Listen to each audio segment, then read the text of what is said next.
बिस्मिल्लाहिर्रहमानिर्रहीम। भाग 4 part 4 of डोरी system in Islamic lens.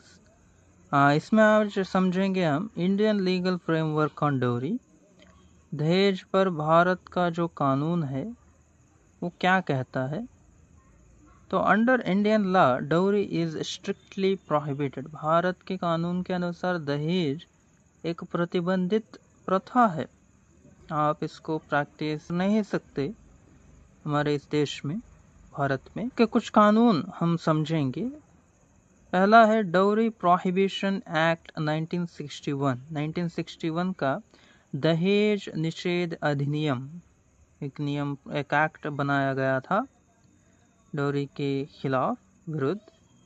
Asking, giving और टेकिंग डोरी, मनी, प्रॉपर्टी और valuable security at or before or after marriage is an offense। इसके definition में यह कहा गया है कि मांगना, आस्किंग, देना, गिविंग, या लेना, टेकिंग, चाहे आप मांगते हो, चाहे लेते हो या देते हो, कोई पैसा, प्रॉपर्टी या कोई और मूल्य रखने वाली चीज़ें, या शादी के समय देते हो या शादी से पहले या शादी के बाद, ये सारे गैर कानूनी हैं, सारे अपराध हैं।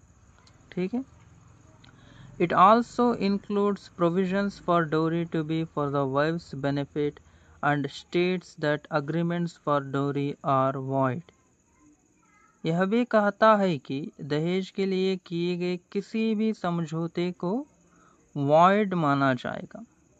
तब आपने अगर अग्रीमेंट भी किया हो कि हमें कोई आपत्ति नहीं है डोरी देने में या उनको कोई आपत्ति नहीं है डोरी लेने में, तब भी ऐसे अग्रीमेंट को अमान्य माना जाएगा, मान्य नहीं माना जाएगा। कानूनी तरह से इसका कोई वैल्यू नहीं है, मूल्य नहीं होगा। चाहे दोनों अग्री करें, देने और लेने वाले, तब भी अगर कोई कंप्लेंट करे या उसके खिलाफ FIR करे तो ये गैर कानूनी और अपराध माना जाएगा। क्या पनिशमेंट है अगर डोरी मांगा, दिया या लिया गया, तो इसका पनिशमेंट, दंड क्या है।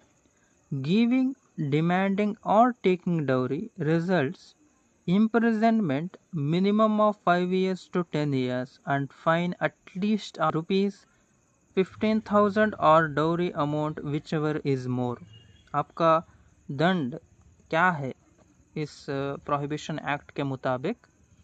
तो मांगना, डिमांड करना, देना या देना, ये सारे आपको मिनिमम 5 से 10 साल तक मिनिमम है। ये इससे ज़्यादा भी दिया जा सकता है।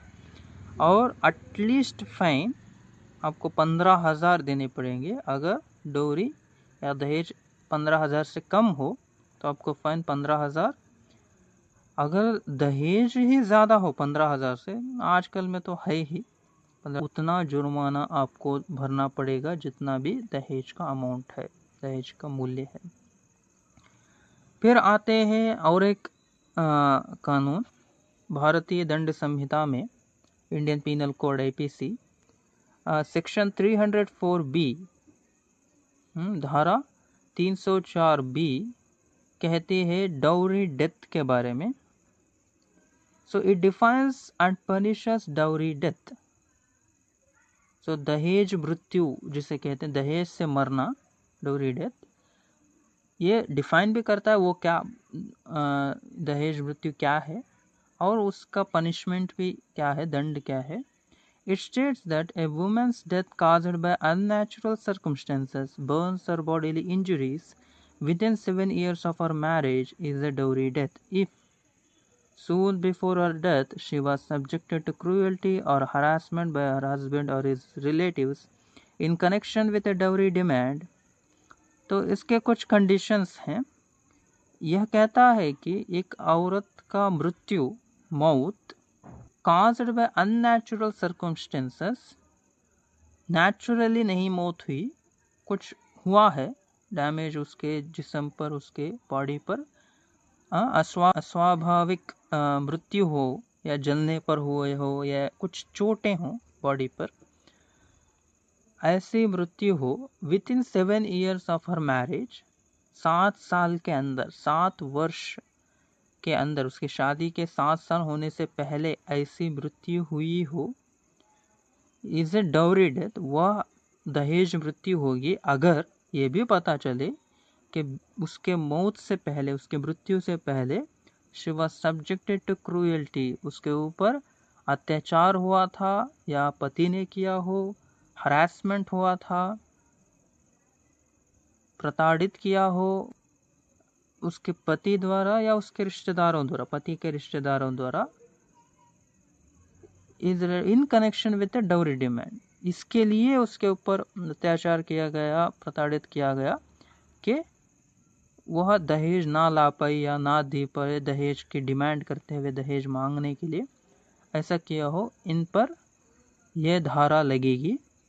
और इस धारा के मुताबिक आप, मैंने समझाया ना कंडीशंस, पहला है औरत का डेथ, दूसरा अननेचुरल सर्कमस्टेंसेस हो, ऐसा नहीं है कि नेचुरली उसकी मौत हुई, होती है, नेचुरली मौत हो सकती है, अननेचुरल मतलब जलने पर या घाव हो जिस्म पर, ऐसा हुआ हो, 7 साल के अंदर हुई हो, और उसके ऊपर या ज़रा भी कुछ एविडेंस हो कि उसके ऊपर कोई दौर्जन्य हुआ है, अत्याचार हुआ है, और उसके साथ वह दौर्जन्य इसलिए हुआ था कि दहेज के लिए हुआ था, यह प्रूफ हो जाए तो आपको यह पनिशमेंट मिलेगी। क्या है इसका दंड?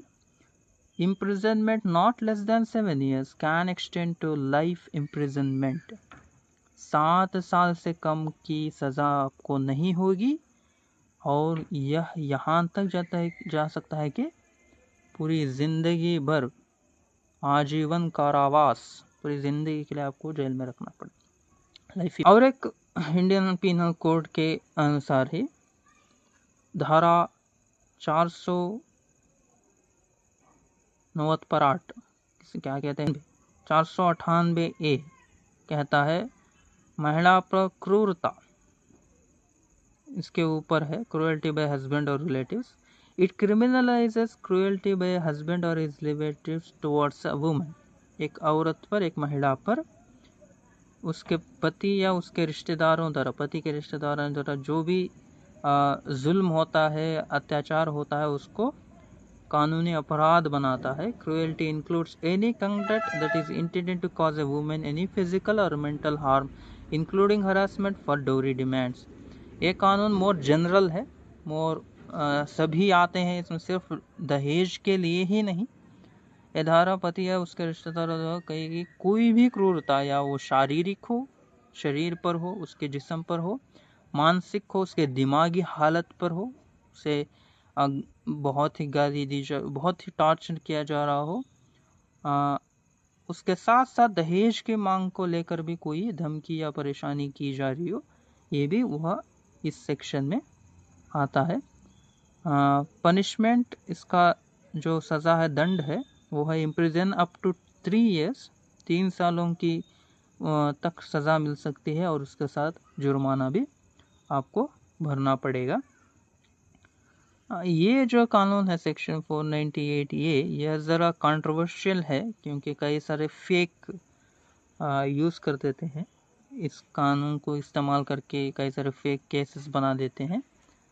तो आप दहेज से संबंधित अपराध देखें या अनुभव करें, खुद ही अनुभव करें, आप पर दहेज के कोई प्रॉब्लम्स हो रही हो, आपके रिश्तेदारों में किसी पर दहेज का अत्याचार हो, दहेज के डिमांड में, दहेज की मांग में किसी पर अत्याचार, जुल्म हो रहा हो, तो आप खुद ही कंप्लेंट कर सकते हैं या वह भी कर सकते हैं। तो इसका कैसे करें, कानूनी तरह से क्या करें? आप पहले तो FIR दर्ज करा सकते हैं, फर्स्ट इंफॉर्मेशन रिपोर्ट, प्रथम सूचना रिपोर्ट जो होता है। You can go to the nearest police station and file a first information report FIR under section 498A or 304B IPC and Dowry Prohibition Act। आपने जो 3 कानून मैंने पहले बताए थे, इन्हीं कानूनों पर आप FIR दर्ज करा सकते हैं। आपके पास के पुलिस स्टेशन के अंदर। इसके बाद आप every district has a DPO, they will help in registering the case and collecting evidence. वह आपकी मदद करेंगे। दहेज आपको उतना जानकारी नहीं हो तो यही एक सरकारी नौकर हैं जो हेल्प करेंगे आपको दहेज केस दर्ज कराने में, और उसके जो एविडेंसेस हैं, डॉक्यूमेंट्स हैं, क्या क्या होना पड़ेगा, ये सब समझाने के लिए डोरी प्रोटेक्टर ज़िले में एक होते हैं। इसके अलावा इमरजेंसी के लिए आप हेल्पलाइन नंबर भी इस्तेमाल कर सकते हैं, जैसे महिला हेल्पलाइन नंबर है, वुमेन हेल्पलाइन नंबर 1091 और 181, या आपातकालीन नंबर इमरजेंसी नंबर आप 112 को भी कॉल कर सकते हैं। राष्ट्रीय महिला आयोग, national commission for women, you can complain online by visiting NCW's official website and register or send detailed written application along with supporting documents via post or by hand to the NCW। आप online शिकायत दर्ज करा सकते हैं। आपको police station नहीं जाना डर लगता है तो आप online he national commission for women website है ncwapps.nic.in। सो इस वेबसाइट पर आप जाएंगे, वहाँ डायरेक्टली आपको मिलेगा, आप वहीं पर अपना केस दर्ज करा सकते हैं इन्हीं सेक्शंस के अंदर, या आप एक डिटेल्ड एक एप्लीकेशन बनाएं डॉक्यूमेंट्स के साथ, जो आपके पर प्रूफ हैं, एविडेंसेस हैं, जो भी हैं आपके पास, उसके साथ एक डॉक्यूमेंट बनाएं, और या तो पोस्ट के ज़रिए या खुद आप ही जाकर कोई NCW का सेंटर जो होता है वहाँ शिकायत भेज सकते हैं। मजिस्ट्रेट या कोर्ट पर भी आप जा सकते हैं। अगर आपकी शिकायत ना ली जा रही हो कोई पुलिस स्टेशन द्वारा, तो आप डायरेक्ट कोर्ट की मजिस्ट्रेट के पास ही शिकायत दर्ज करा सकते हैं इफ़ पुलिस डोंट कोऑपरेट। ठीक है, इतना आज हमने समझा कि हमारे देश का कानून तो बराबर ही है, कानून चलाने वाले कुछ बराबर नहीं है, चाहे वो पुलिस हो, चाहे मजिस्ट्रेट्स हो, चाहे लोग ही हों। इतना विश्वास नहीं है लोगों पर। रिक्वेस्ट है, कानून जिनके हाथों में है, चाहे पुलिस हो, चाहे ऑर्गेनाइजेशंस हो, कोई भी, वो कानून को इतना पॉजिटिवली दिखाएं, लोगों तक पहुंचाएं जस्टिस को, कि लोग बढ़ चढ़कर ऐसे चीज़ों को आकर आपके पास कंप्लेंट करने की हिम्मत रखें। हमारा देश ऐसा है कि कंप्लेंट करने की हिम्मत ही नहीं होती, क्योंकि पता नहीं कौन सा करप्टेड ऑफिसर निकल जाए।